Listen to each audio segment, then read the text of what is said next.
La gauche, elle a fait la guerre d'Algérie. La gauche, elle déclarait pas de négociation de la guerre. La gauche, elle a envoyé les jeunes soldats français se battre en Algérie. L'itinéraire d'André Glucksmann en fait probablement un intellectuel du siècle. Communiste dans les années 50, maoïste dans les années 60, le voici anti-marxiste dans les années 70, depuis Solzhenitsyn. C'est alors que l'agrégé de philosophie prend la plume pour publier d'abord La cuisinière et le mangeur d'hommes, où il affirme que 60 millions de morts du goulag ne sont pas un crime aberrant du seul Staline, mais l'application logique du marxisme. Puis, il veut démontrer cette année, dans Les Maîtres penseurs, que la philosophie allemande du XIXe siècle, de Hegel à Marx, par son antisémitisme et son étatisme, a servi de tronc commun au nazisme et au communisme. Stupeur, tollé, mais aussi succès. Son dernier livre, pas facile, devient un best-seller, et voici André Glucksmann assimilé à la cabale des nouveaux philosophes qui indigne la gauche, arrange la droite et fait réfléchir plus d'un. À propos de cette mise en question de la gauche par ses enfants, deux questions simples se posent. S'agit-il d'une mode, d'une coterie parisienne ou d'une profonde remise en question? Et peut-on désormais critiquer la gauche sans être sommairement rejeté à droite? À vous d'en juger, après avoir entendu André Glucksmann. André Glucksmann, membre du PC à 14 ans, puis maoïste en 68, vous étiez resté en gros marxiste au-delà de 30 ans. Alors, qu'est-ce qui vous a fait changer et quand? Écoutez, il y a deux choses. Quand vous dites « je suis resté marxiste », vous savez, les marxismes, il y en a beaucoup, il y a de multiples variantes. Le maoïsme serait un mais du marxisme. Absolument, oui. Si vous voulez, j'ai quitté le PC à cause de la Hongrie, c'est-à-dire quand j'ai vu les tanks russes contre la classe ouvrière hongroise, contre la population hongroise, et puis quand j'ai vu l'attitude du PC en France, qui soutenait les socialistes, qui eux-mêmes faisaient la guerre en Algérie. Donc colonialisme d'un côté, répression antipopulaire de l'autre, les tanks contre les hommes, ça suffit. J'étais pas maoïste en 68, mais enfin bon, en gros j'étais quand même dans l'atmosphère marxiste, et je pense que, si vous voulez, ce qui m'a fait changer fondamentalement c'est 68, bien que ça m'ait fait changer après. C'est quand on s'est rendu compte, je ne suis pas le seul, combien était profond mai 68, et tout ce qui répond, c'est pas une spécialité française, mais 68, il y a eu la révolte de la jeunesse américaine contre la guerre du Vietnam, qui a quand même, pour la première fois dans l'histoire militaire de l'Occident, amené la décomposition de l'armée américaine, ce qui est énorme. Bien sûr, il a fallu que les Américains soient tenus en échec. C'était 68, ça. Oui. Enfin, remarquez, Berkeley, c'était avant 68, donc c'est un grand mouvement de contestation qui a traversé l'Occident. Et d'autre part, il y a le mouvement des dissidents qui traverse actuellement l'empire socialiste, et j'entends pas seulement la Russie, pas seulement les pays de l'Europe de l'Est, mais aussi la Chine, ce qu'on a découvert très tard.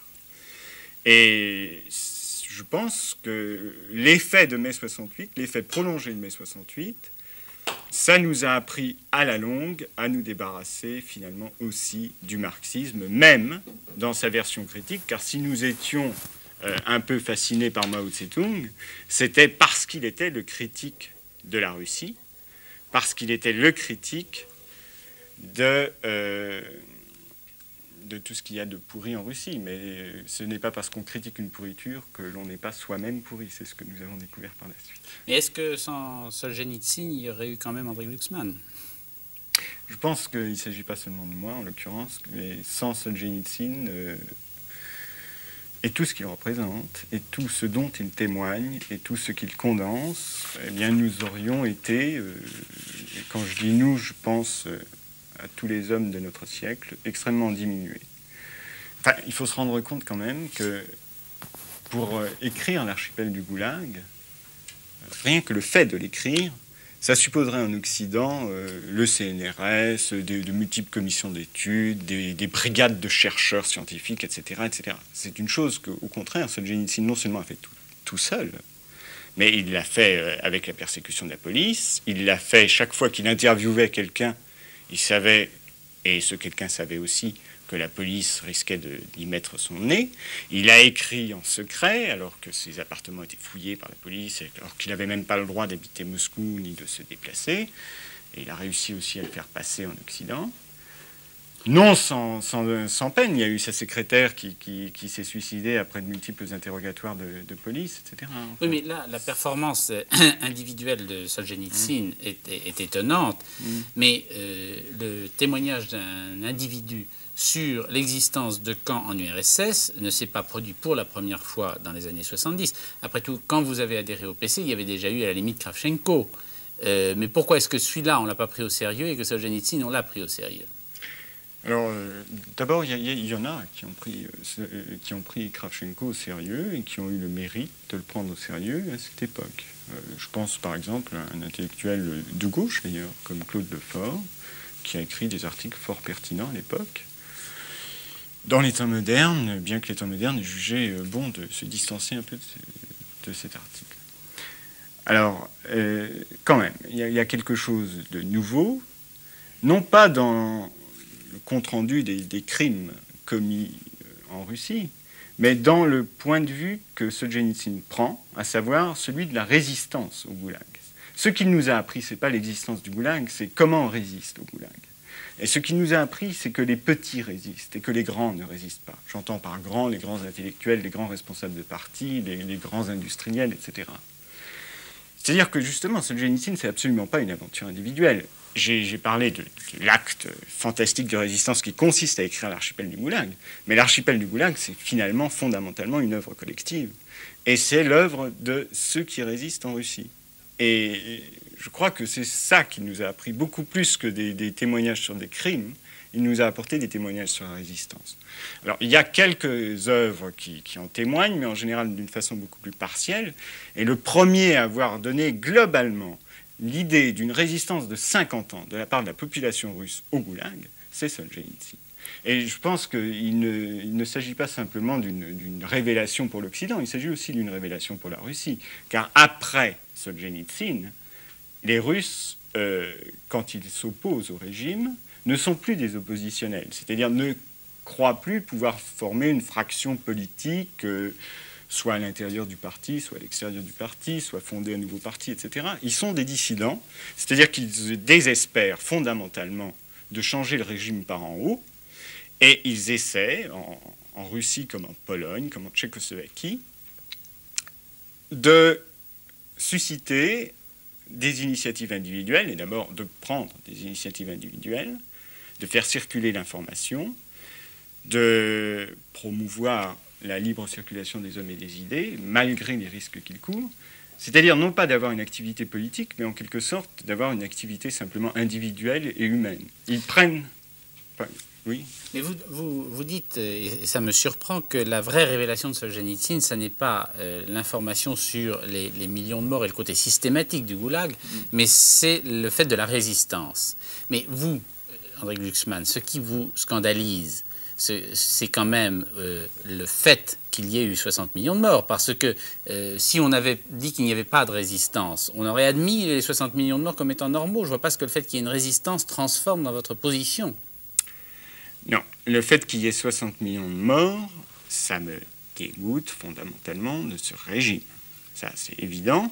C'est-à-dire que pour moi, la révélation, ça a été les tanks à Budapest qui ont confirmé tout ce que je ne voulais pas entendre auparavant. C'est-à-dire en 1956. Ça fait longtemps. Mais une fois découvert cet enfer monstrueux, et on peut le découvrir en 1938, parce qu'il y a eu des livres en 1938 très exhaustifs sur le système du goulag. Le livre de Siliga, qui était un communiste yougoslave qui est passé par ce périple. Mais il ne suffit pas de savoir l'horreur, il faut savoir comment y résister. Et ce que apporte de nouveau Solzhenitsyn, et ce par quoi il nous sort justement de la guerre froide, c'est de dire que ceux qui résistent, ce sont les humbles, ce sont les petites gens, pas les grands intellectuels, pas les grands hommes du parti, pas Trotsky, pas Boukharine, mais le simple paysan, Ivan Denisovitch. Oui, mais vous dites qu'il nous sort de la guerre froide, mais Solzhenitsyn, justement, dit continuez à résister. Il dit aux nations d'Occident, ne vous arrangez pas avec les soviétiques, continuez à leur résister, ce serait une erreur. La politique de détente sert le régime soviétique. Donc lui est plutôt partisan de continuer la guerre froide. Non, il n'est pas partisan de continuer la guerre froide, il est partisan de défendre les libertés en Union soviétique. Par exemple, quand le président de Pologne arrive en France, Gierek, il déclare, c'est la première chose qu'il a déclarée au monde, nous n'avons pas de prisonniers politiques en Pologne. Pourquoi il le déclare? Parce que précisément il en est question. Pourquoi il en est question? Parce que Solzhenitsyn et d'autres dissidents ont parlé. Donc, ce que Solzhenitsyn veut, c'est qu'on ne passe pas sous silence la résistance des dissidents soviétiques. Ce qu'il dit, c'est que la Russie est dans un état de crise économique, morale et politique. On ne sait pas qui va succéder à Brejnev. D'autre part, au gré des récoltes, les gens crèvent de faim, il n'y a rien dans les boutiques, etc. Donc, ceux qui ont besoin de l'Occident, ce sont les dirigeants russes. Et il n'y a pas de raison de ne pas demander en Occident le respect en Russie des libertés, le respect des accords d'Helsinki, de la troisième corbeille. C'est ça, on fait ça, on a demandé le respect des accords d'Helsinki, mais tout ce qu'on peut faire, c'est en parler. Non, attendez, quand on dit on a fait ça.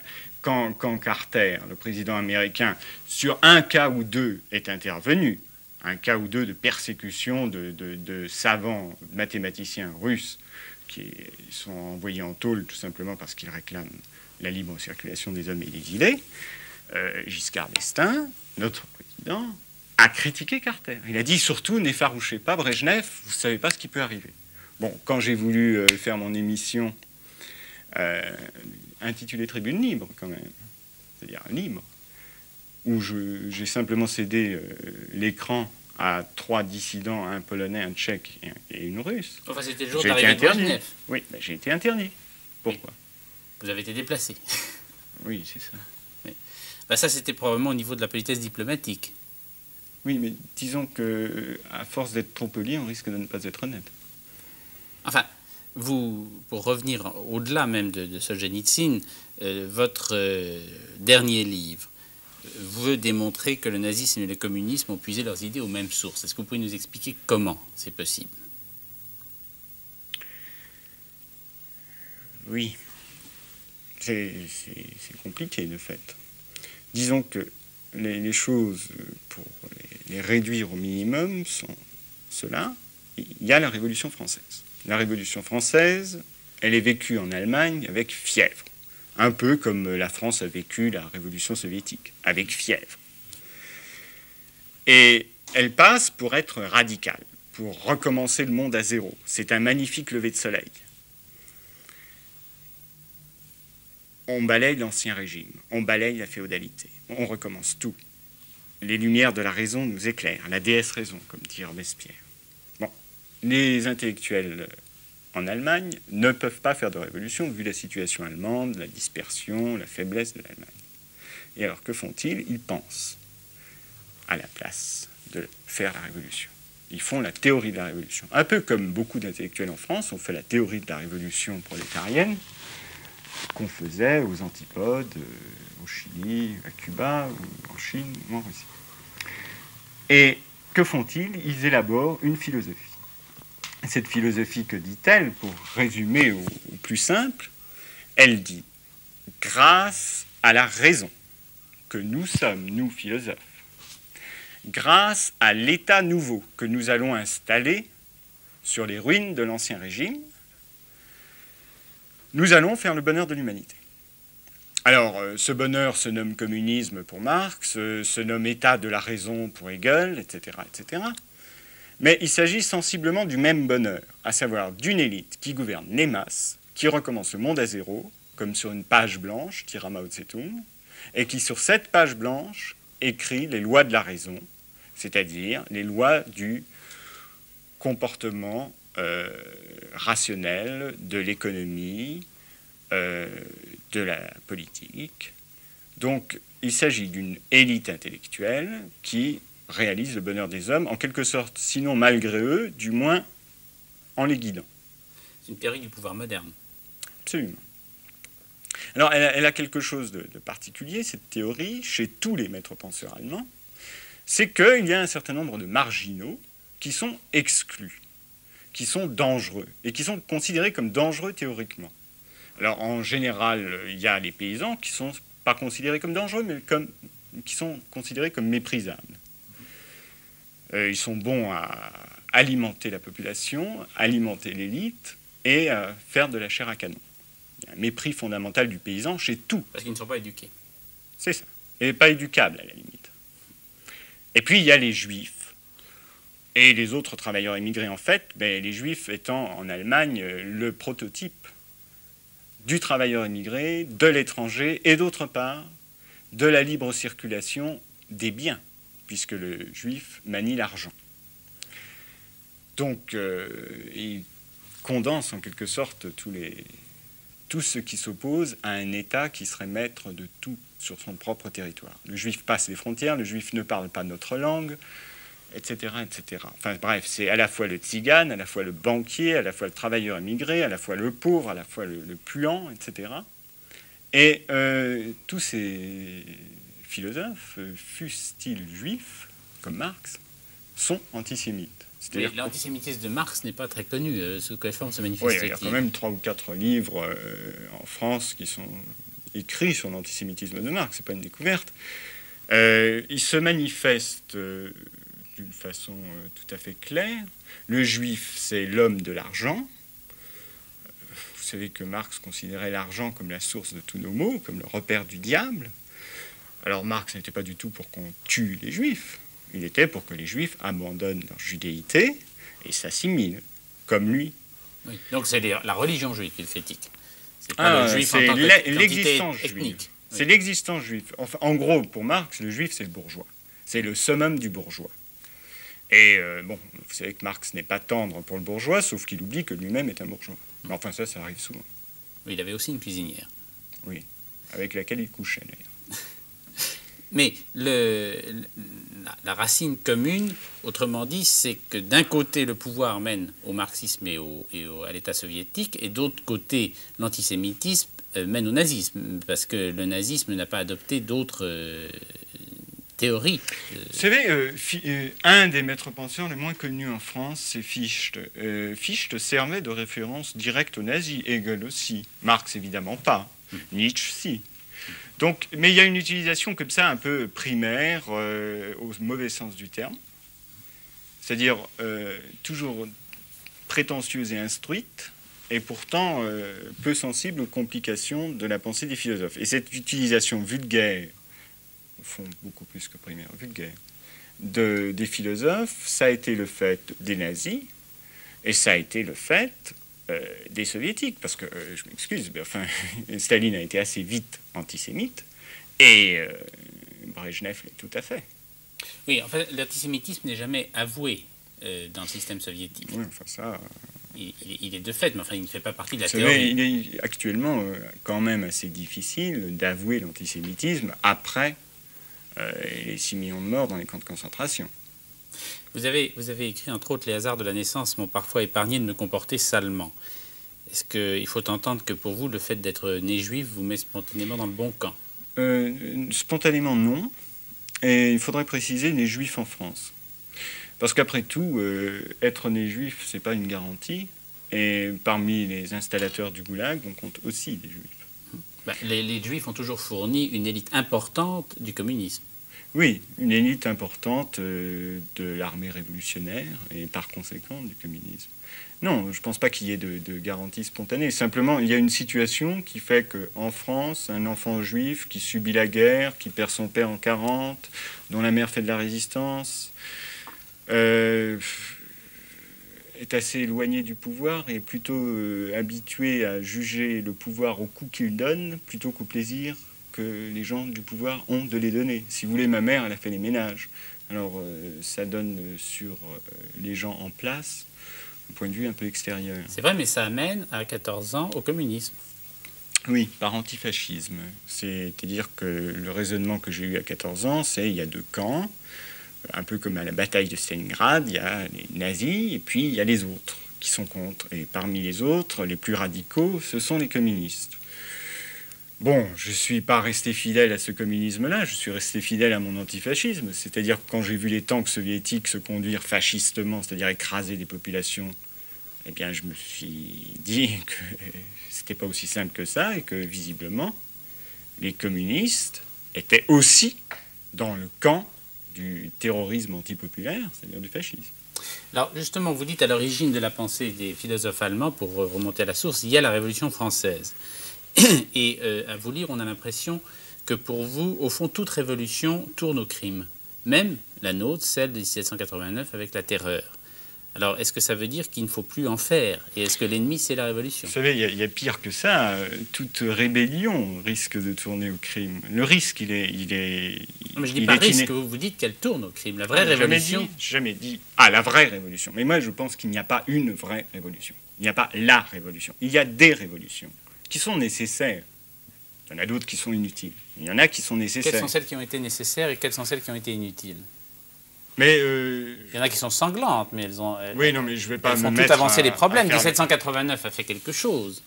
1789 a fait quelque chose. Elle était donc nécessaire. Elle a fait des crimes. Donc ces crimes étaient une chose pas nécessaire dans cette révolution. 1789, c'est pas une entité. Il y a du bon et du mauvais. Le bon, c'est la liquidation d'un régime féodal. C'est les droits de l'homme. C'est les libertés. Le mauvais, c'est le massacre à la fois des Vendéens considérés comme de droite et réactionnaires, mais c'était des paysans qui ne voulaient pas faire la conscription, c'est tout. Et d'autre part, le massacre des enragés, le massacre de la population de Paris, parce que la terreur rouge, ça a été une terreur pas spécialement politique, ça a été une terreur contre les voleurs de mouchoirs, contre les petites gens. Donc ce côté terroriste-là était de fait annonciateur d'autres terrorismes beaucoup plus amples, beaucoup plus grands. Je pense que dans toute révolution, il y a un risque qui est inhérent à l'usage de la violence. Solzhenitsyn l'explique même pour une révolte dans les camps de concentration russes. Il dit, bon, pour se révolter, il faut immobiliser les mouchards, c'est-à-dire empêcher le mouchardage. Pour empêcher le mouchardage, on fait des exemples. On fait des exemples, c'est-à-dire qu'on liquide certains mouchards qui sont vraiment des tortionnaires, des agents de l'ennemi. Mais des prisonniers révoltés commencent à créer donc des prisons du peuple pour les mouchards. Et il dit, c'est le mécanisme qui risque de se reproduire. Ce risque-là, il est inhérent à la condition humaine. Alors ce risque-là est inhérent à une révolution qui, comme vous le dites, de 89 ou de 1917, a forcément un certain nombre de résultats positifs. Attendez. J'ai dit ça de 1789. Oui. De 17, je ne l'ai pas dit. Hein.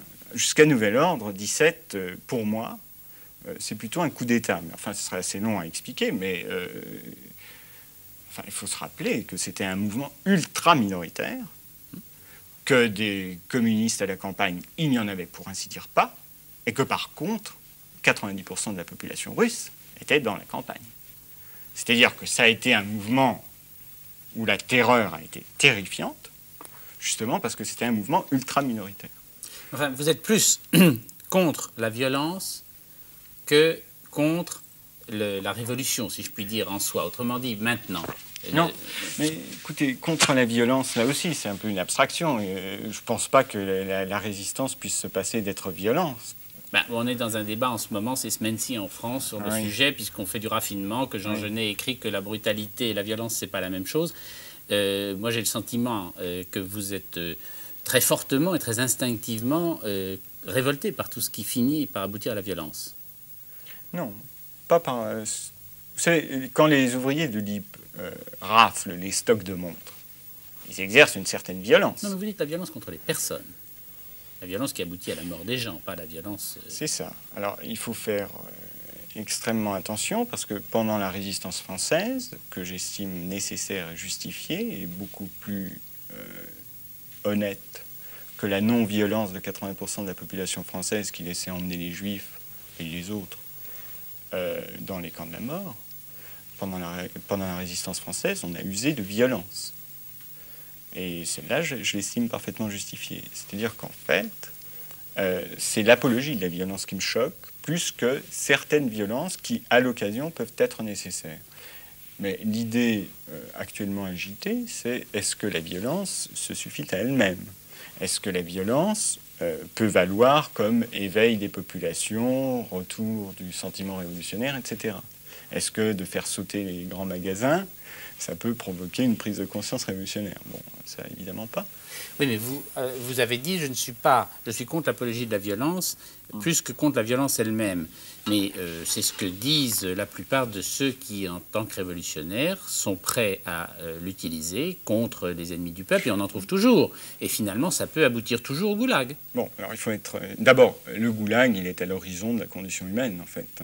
À partir du moment où vous avez l'électricité et les transports, vous aurez toujours des sauvages, et des sauvages très civilisés, qui seront prêts à monter un goulag. Vous l'avez eu en Algérie avec les officiers français, des officiers français, qui d'ailleurs n'ont pas été dégradés pour autant. Vous l'avez eu au Vietnam, d'abord avec les Français en Indochine, et ensuite avec les Américains au Vietnam. Poule au camp d'or, c'est quand même pas les cages à tigres, tout ça. Vous l'avez maintenant au Cambodge. Alors, les Cambodgiens, ils ont reçu le napalm des Américains, et maintenant ils reçoivent les mitraillettes rouges dans le ventre. Donc je pense que la violence, elle existe de fait. Le goulag, il est à l'horizon toujours. Le problème est plus précis. Puisque la violence existe, essayons d'un peu de réfléchir les expériences de notre siècle et les mécanismes par lesquels un certain usage de la violence a amené des goulags. Et alors là, je pense qu'il y a une réflexion de Solzhenitsyn qui est absolument déterminante. Il dit, dans Macbeth, Shakespeare nous montre un criminel, Macbeth, commettre un certain nombre de crimes. 9. Mais 9 crimes. 9 crimes, qu'est-ce que c'est au XXe siècle? Comparé aux millions et aux millions de crimes en Russie ou ailleurs, ou nazis ou chiliens. Et alors, dit Solzhenitsyn, il faut un multiplicateur. Vous voyez, ce n'est pas le problème de la violence, c'est le problème de la multiplication de la violence. Et ce multiplicateur, ce n'est pas n'importe quoi, c'est un certain nombre d'idées, un certain nombre de théories, un certain nombre d'idéologies. Alors, l'idéologie nazie, l'idéologie marxiste ont fonctionné comme des multiplicateurs de violence. Le nationalisme aussi, pendant une certaine époque, a fonctionné comme cela. Et c'est en mettant le doigt sur ces mécanismes de multiplication de la violence que Solzhenitsyn vaut comme bilan non pas seulement de la Russie, mais du siècle. Autrement dit, vous êtes pour une certaine écologie de la violence. Vous n'êtes pas contre la violence, mais contre son usage industriel. Bien sûr, je suis contre les violences, mais enfin, je ne vis pas au paradis. À propos de violence, vous dénoncez, finalement, ça semble être la pointe de résumé de votre livre, vous dénoncez comme la plus monstrueuse vérité, là je vous cite, « Penser, c'est dominer ». Alors, est-ce que vous pouvez nous expliquer cette plus monstrueuse vérité? Bon, il y a des violences. Dans une situation révolutionnaire, il y a encore plus de violences, et de toute façon, il y en a. Reste ce multiplicateur qui fait que, finalement, les tortionnaires justifient leurs crimes auprès des populations et les font admettre par les populations. Parce que Staline, au début, c'est un fonctionnaire soviétique entre d'autres, un fonctionnaire du parti entre d'autres. Il arrive à battre tous ses concurrents dans le chemin du pouvoir, mais il les bat comment? Non pas parce qu'il a déjà le goulag. Le goulag existait, mais à titre réduit, et tout le monde pouvait s'en servir. C'est pas à coup de pistolet, ni à coup de police qu'il gagne, c'est à coup d'argument. Il argumente comment? Il argumente en marxiste, en théoricien. Donc ce multiplicateur que dit Solzhenitsyn, il est essentiel. Vous ne comprenez pas Staline sans le marxisme. Staline, c'est pas l'homme au couteau entre les dents, il n'avait pas plus de couteaux que les autres. Mais il avait un discours.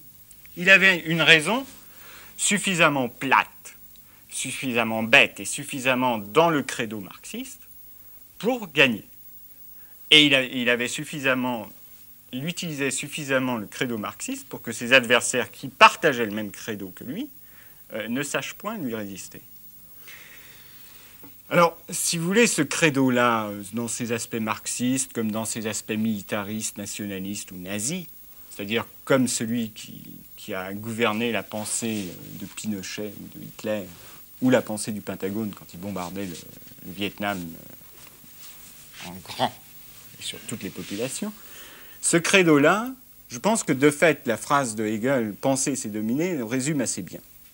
C'est-à-dire qu'ils ne raisonnent, ces gens, qu'en termes de pouvoir. Et pour avoir le pouvoir, bien sûr pour faire le bien de l'humanité, tout le monde veut faire le bien de l'humanité, mais pour avoir le pouvoir, tous les moyens sont bons. Et on a là une doctrine qui est la doctrine des maîtres penseurs, qui est la doctrine élaborée en Allemagne au XIXe siècle et qui s'est répandue sur le monde. Mais tout simplement parce qu'on est dans la même situation. C'est pas les Allemands, les méchants Allemands qui ont fait ça. C'est qu'ils étaient dans une situation qui a été celle ensuite de la Russie ou celle du Vietnam. Et finalement, ils ont dit ce que tous les petits chefs pensent un peu spontanément, sauf qu'ils l'ont dit systématiquement. Et ils ont dit « penser, c'est dominer ». C'est ça. Si vous voulez, c'est la philosophie d'un petit chef d'usine, un petit chef de quartier, un petit commissaire de police malveillant, mais monté en graines, si vous voulez, développé à la hauteur de l'humanité, de la planète. Donc, pour vous, toute doctrine un peu élaborée et articulée du fonctionnement politique de la société est porteuse du goulag? Pas du tout.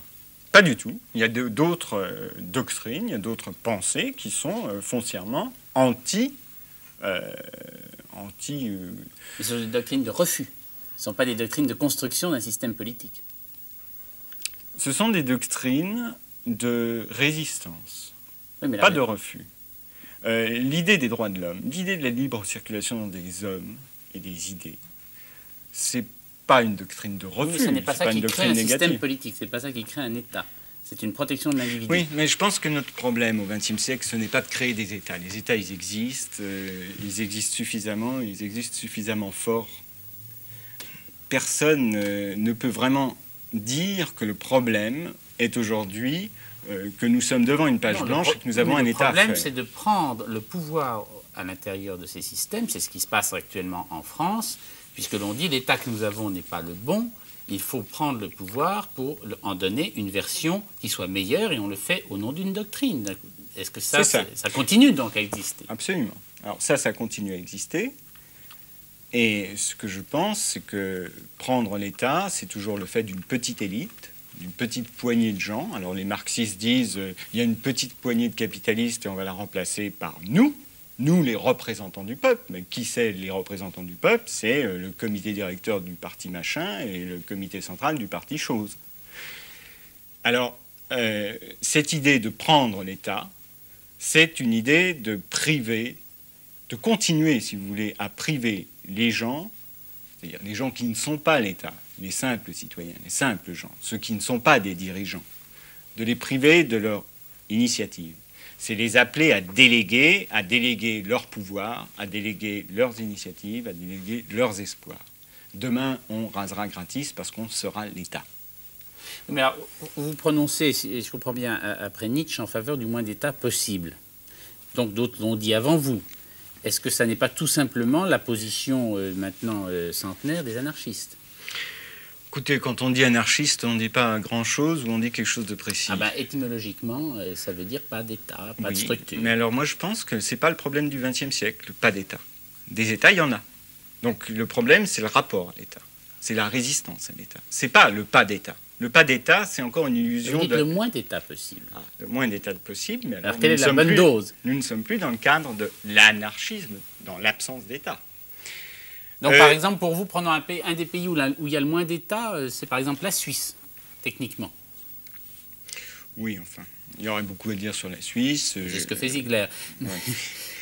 Non, écoutez, par contre, reprenons le terme anarchiste. S'il ne s'agit pas d'une doctrine qui reconstruit encore une fois le monde à zéro, et qui est de nouveau le fait d'intellectuels privilégiés, etc.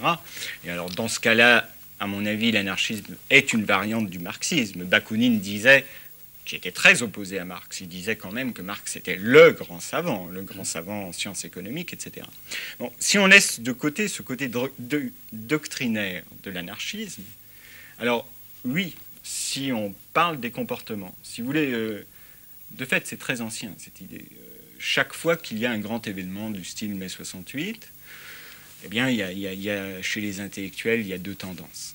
Il y a ceux qui veulent l'exploiter, cet événement, pour prendre le pouvoir au nom d'un nouveau courant de pensée et arriver au pouvoir. Puis il y a les autres qui pensent que ce grand événement, ce n'est pas une prise de pouvoir qui le couronne, mais c'est une prise d'initiative des gens qui n'ont pas le pouvoir. Alors je pense à un événement très précis, c'est l'affaire Dreyfus en France. L'affaire Dreyfus, elle a été menée par des intellectuels qu'on appellerait aujourd'hui de gauche, pensez à Jaurès, puis des étudiants et puis des simples gens. Et assez rapidement après le triomphe des Dreyfusards, après qu'on ait reconnu l'innocence de Dreyfus, eh bien, il y a eu deux partis, en quelque sorte. Ou plutôt, il y a eu un parti, ceux qui voulaient prendre le pouvoir, et puis il y a eu les autres, les mystiques, comme disait Péguy, ceux qui pensaient que le problème, c'était pas d'arriver, que le problème, c'était la justice. Et pas la justice du pouvoir, la justice de ceux qui n'ont pas le pouvoir. La justice pour ceux qui n'ont pas le pouvoir. Et la capacité donc de résister à des injustices. Et il y a à l'époque, Péguy se proclamait anarchiste d'ailleurs, comme ça. Et il n'était pas spécialement mystique au sens catholique du terme, il s'est converti 10 ans après. Mais à l'époque, Péguy a très très bien isolé l'aspect arriviste de gauche que peuvent prendre un certain nombre de gens qui sont bien intentionnés au départ, mais se précipitent sur l'État pour faire le bonheur des gens malgré eux. Est-ce que ce n'est pas une grande tradition de la gauche, en particulier en France, que de considérer que quand on est à gauche et qu'on est un vrai pur, toute tentative de se rapprocher du pouvoir, c'est déjà une trahison? Écoutez, moi, à mon avis, il faudrait savoir ce qu'on appelle la gauche en France. Est-ce que vous, par exemple, vous considérez qu'en étant anti-marxiste, vous êtes toujours de gauche? Je ne pense pas que ce soit à moi de me définir par rapport à la gauche. Je pense que c'est à la gauche de se définir par rapport au crime du siècle. Mais c'est la gauche qui définit ce qu'est la gauche. C'est une tradition. Bon, alors, si vous voulez, si approuver le goulag, c'est être de gauche, alors classez-moi où vous voulez, mais pas à gauche. Si approuver... Vous ne trouverez pas un socialiste pour approuver le goulag. Il n'y a même aucun communiste en France maintenant. Non. Donc, ce n'est pas un critère très d'actualité. Non. Alors, si ne pas lire Solzhenitsyn parce que Solzhenitsyn, qui témoigne du goulag et dont pas un seul communiste n'ose infirmer le témoignage, n'ose dire qu'il dit des choses fausses dans l'archipel du goulag. Si lire Solzhenitsyn et en tenir compte, c'est être de droite, alors classez-moi de droite. Mais pour être plus précis, qu'est-ce qu'on appelle de gauche en France? Franchement. Mitterrand est de gauche. Mais imaginez qu'il n'y ait eu de gauche que des gens comme Mitterrand en 1954. Qu'est-ce qu'on dirait aujourd'hui? On dirait la gauche, elle a fait la guerre d'Algérie. La gauche, elle déclarait pas de négociation de la guerre. La gauche, elle a envoyé les jeunes soldats français se battre en Algérie. Pendant 4 ans, c'était la gauche qui les envoyait. Pendant 4 ans, ça a été De Gaulle. Donc, qu'est-ce qu'on appelle de gauche maintenant? En 54, rétrospectivement, quand on pense à 54, on appelle de gauche Sartre. Mais Sartre, à l'époque, c'était un chien qui aboyait tout seul. La caravane, elle passait, comme dit Attali. Elle passait, c'était la caravane du pouvoir. C'était celle de Mitterrand, qui était ministre de la police, enfin de l'Intérieur. Et celle de Mollet. Et celle de Mollet, bien sûr.